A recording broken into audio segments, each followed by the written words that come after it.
Hello, good morning. Good morning. কি ব্যাপার, দেখে মন খারাপ মনে হচ্ছে?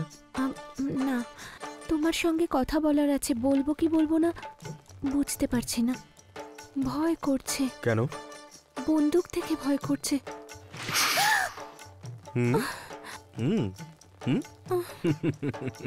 তুমিও না? আচ্ছা, আমাদের ওখানকার মতো ফিল্টার কফি কোথায় পাবো? আমার অফিস যাওয়ার রাস্তাতেই একটা রেস্টুরেন্ট আছে, ওখানে ভালোই ফিল্টার কফি পাওয়া যায়। কিন্তু বিলটা আমিই পে করব। এত চুপচাপ কেন থাকো? কি আর বলবো? আমাকে বলো, কি পছন্দ করো, কি পছন্দ করো না? আমার পছন্দ বাবা মা, সুখী পরিবার, শান্তি, ব্যাস এইটুকুই চাই আমি।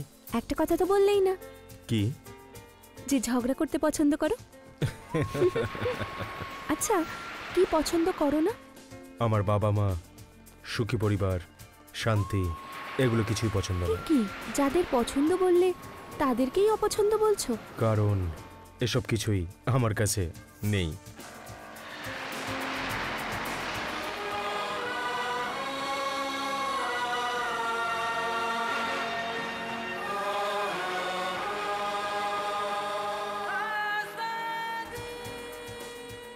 শোনো, ফিল্টার কফি কি খাবে না তুমি?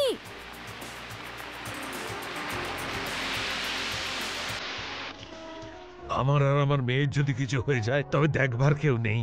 তোমাকে দেখে আমার আশা জেগেছে, আমি সত্যি বলছি বাবা। অনেক কষ্ট সহ্য করেছি আমি। ৩৫ বছরে এই বোম্বাইতে অনেক পরিশ্রম করে রিটায়ার হয়েছি, এখন এই বাড়িতেই থাকি। ও কাজ কোথায় করে? এয়ারটেল অফিসে মার্কেটিং ডিভিশনে কাজ করি আমি। Thank you. আচ্ছা, তোমার কাছে মোবাইল আছে?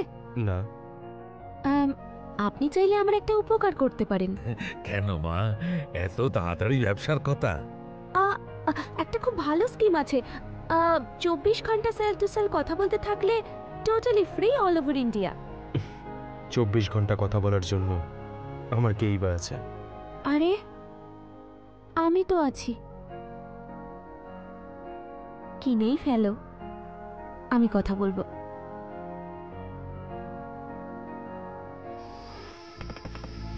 আসতে পারি? কে আপনি? আমরা এই পাড়াতেই থাকি। কি ব্যাপার? আমাদের জন্য আপনি লড়াই করেছেন, এটা দেখে খুব ভালো লাগলো। কিন্তু আপনি বড় ভুল করে ফেলেছেন। ভুল করেছি? রবিবাবুর সাথে মেশাটা ঠিক হয়নি। আমার যেটা ঠিক মনে হয় আমি সেটাই করি। আমার যখন যেটা ঠিক মনে হয় আমি সেই কাজটাই করে থাকি। ভুল করেছি? রবিবাবু কেমন লোক আপনি জানেন? কতজনের সর্বনাশ করেছে সেটা কি আপনি জানেন? হ্যাঁ, টাকার জন্য এত নিচে নেমে যাবেন না স্যার, প্লিজ। এই, একবার এইসব ব্যাপারে নাক গলাতে বারণ করলাম তো। ছাড়ুন ছাড়ুন ওনাকে। উনি আপনাকে কি ভুল বললেন? আপনার ভালোর জন্যই তো বললেন না, তাই বলে আপনি গায়ে হাত তুলে দেবেন? এইসব ব্যাপার এরকম লোক বুঝবে না। তোমাকে কত করে আমি বোঝালাম, একবারের জন্য তুমি শুনলে আমার কথা? বলো, এরকম লোকের কাছে টাকাই সবকিছু। চলো এখান থেকে।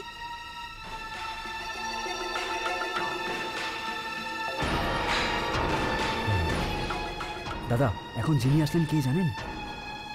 কে? উনি রবি দাদার ছেলে। বাবার কুকর্ম সহ্য করতে না পেরে উনি বাড়ি ছেড়ে দিয়েছেন। উনি খুবই শিক্ষিত, ভালো লোক দাদা। রবি দাদা অনেকবার বলার পরও ফেরেনি উনি। কষ্ট করে টাকা কামিয়ে নিজের পায়ে দাঁড়িয়েছেন।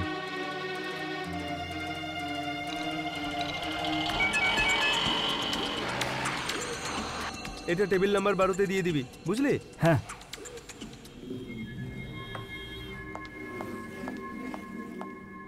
কি হয়েছে? আপনি এখানে কেন এসেছেন? তুমি রবির ছেলে সেটা আমি জানতাম না, তাই বলে ভয় পেয়ে এসে দেখা করলাম এটা ভেবো না। তোমার বয়স অনেক কম, কিন্তু জীবনের প্রতি তোমার দৃষ্টিভঙ্গি আমার কিন্তু খুব ভালো লেগেছে। আমি কোথায় কাজ করি আর কেন করি সেই ব্যাপারে আমি একেবারেই স্পষ্ট রয়েছে। আমি যা করার নিজের মতন করি, সেই ব্যাপার নিয়ে তোমাকে একদম চিন্তা করতে হবে না। ভুলবশত কোনো আঘাত দিয়ে থাকলে আমাকে ক্ষমা করে দিও। যেটা করেছি আমি হয়তো সেটা না বুঝেই করেছি। চলি। হ্যালো হ্যালো, ক্ষমা চাইলেই সবকিছু সমাধান হয়ে যায় না। সেদিন যে কলার ধরলেন তার কি হবে? তার জন্য কি করতে হবে? সাথে বসে আমাদেরকে কফি ট্রিট দিতে হবে। এই চুপ করবে তুমি? ঠিক না, বন্ধু তো এখন নাকি। ইনিকে আমি এনাকে বিয়ে করতে চলেছি। কি আর করা যাবে, এর প্রেমে যে পড়লাম। কি উফ। স্যার স্যার, যাওয়ার পথেই অঞ্জলির অফিস আছে, দেখা করে যাবেন অবশ্যই। শুধু জানলার আড়াল দিয়ে তাকালে হবে না।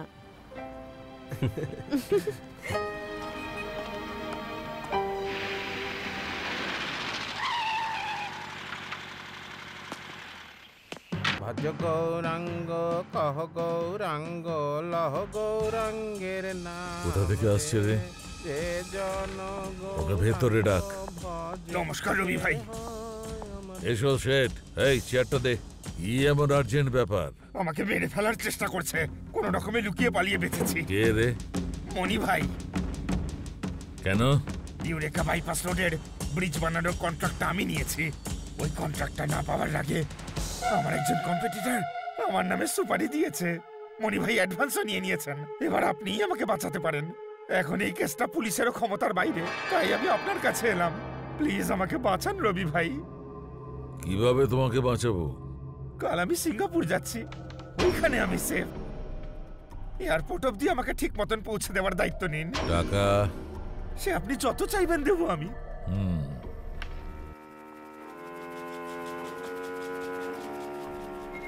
সন্ধু, কাল সকালে আমার 10টা ছেলে এখানে থাকা চাই। রবি তারপর ভাই, এই কাজটা আমাকে দাও, আমি সামলে নেব।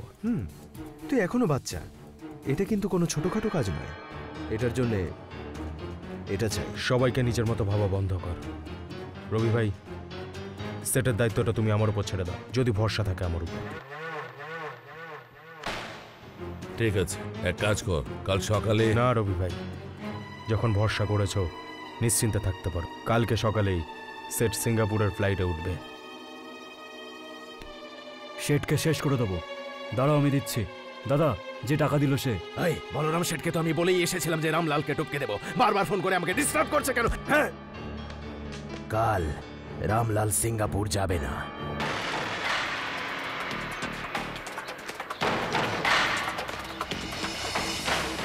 কোনো প্রবলেম নেই তো? কোনো চিন্তা নেই, আমি একদম সাবধানে শেঠকে এয়ারপোর্টে নামিয়ে দেবো। এয়ারপোর্টে পৌঁছে শেঠ নিজেকেই চিনতে পারবে না। রাখলাম। শেঠ ইন্স্যুরেন্স করে আছে তো? ওই 1 কোটির কাছাকাছি। 1 কোটি? আচ্ছা, ওই টাকাটা কে পাবে? সে আমি যার নামে লিখে দেবো, সে পাবে। শেঠ শেঠ, ওটা আমার নামে করে দিন না প্লিজ। আমার জীবন বদলে যাবে। ভগবান আপনার ভালো করবে। একটা গরিব মানুষের এটা এরকম কেউ করে না শেঠ। করে দিন না শেঠ।